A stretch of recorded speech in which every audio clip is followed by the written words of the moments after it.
UP के सीतापुर में आज बीजेपी प्रदेश अध्यक्ष भूपेंद्र चौधरी सीतापुर पहुंचे। प्रदेश अध्यक्ष जिला स्तरीय कार्यशाला को लेकर शिरकत करने सीतापुर पहुंचे हैं। मीडिया से बातचीत करते हुए बीजेपी प्रदेश अध्यक्ष भूपेंद्र चौधरी ने ममता बनर्जी व कांग्रेस पर निशाना साधा। कोलकाता में ट्रेनी डॉक्टर की दरिंदगी के बाद हुई हत्या की घटना को लेकर किए गए सवाल पर प्रदेश अध्यक्ष ने घटना को शर्मसार होना बताया।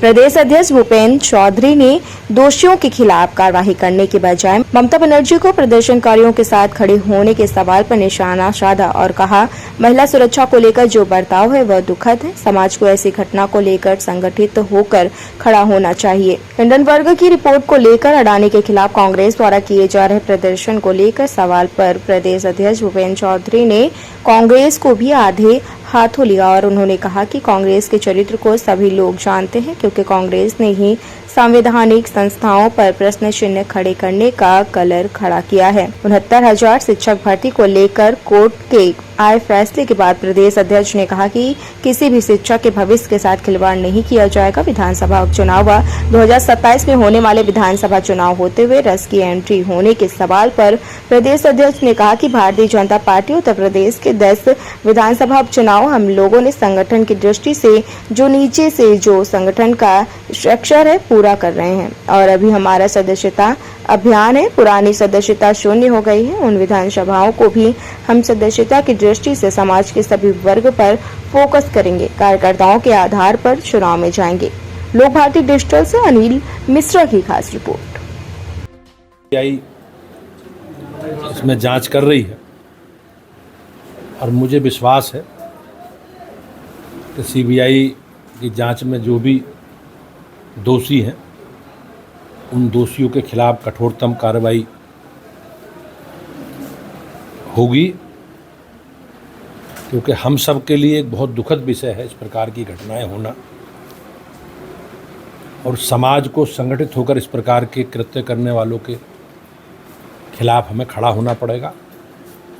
लेकिन माननीय न्यायालय के संज्ञान में है, न्यायालय ने सीबीआई की जांच के आदेश किए हैं, तो बहुत जल्दी इसमें जो भी सीबीआई कार्रवाई करेगी उस कार्रवाई को ममता बनर्जी की वहाँ पे सरकार है, कार्रवाई उन्हीं को करनी है, लेकिन वो प्रदर्शनकारियों के साथ में खड़ी हैं जबकि कार्रवाई उन्हीं को करनी है। ये दुखद है जिस प्रकार का बर्ताव महिला सुरक्षा को लेकर इस प्रकार की घटनाओं को लेकर राज्य सरकार का है, तो ये कहीं ना कहीं दुखद है।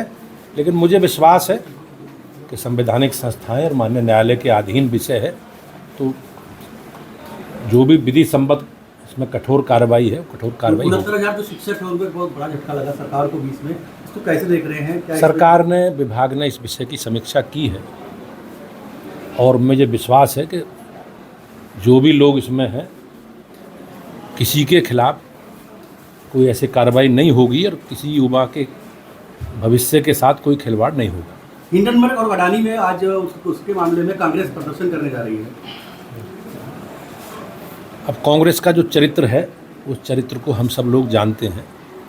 देश के संवैधानिक संस्थाओं पर प्रश्न खड़े करना, ये इस प्रकार का कल्चर कांग्रेस ने ही पैदा किया है। लेकिन हमारा देश एक व्यवस्था है, संविधान है, उसके अनुसार चलता है। सर अच्छा ये दोनों पक्ष सर प्रदर्शन पे हैं, उसके लिए क्या बोलेंगे? नहीं, मैंने जैसे कहा कि सरकार ने, विभाग ने इस विषय पर पूरा समीक्षा कर ली है और मुझे विश्वास है कि किसी भी पक्ष के खिलाफ या किसी भी युवाओं के, जो हमारे युवा हैं, उनके खिलाफ कोई सरकार बीच का कोई ऐसा रास्ता निकालेगी, सबका सम्मान हो। सर चुनाव जो हो रहे हैं आने वाले हैं और जो उपचुनाव है उसको लेकर जो है अब बीजेपी के साथ साथ में आरएसएस भी सर कंधे से कंधा मिला के खड़ी हुई है। नहीं, भारतीय जनता पार्टी, हमारे उत्तर प्रदेश में 10 विधानसभाओं के उपचुनाव हैं।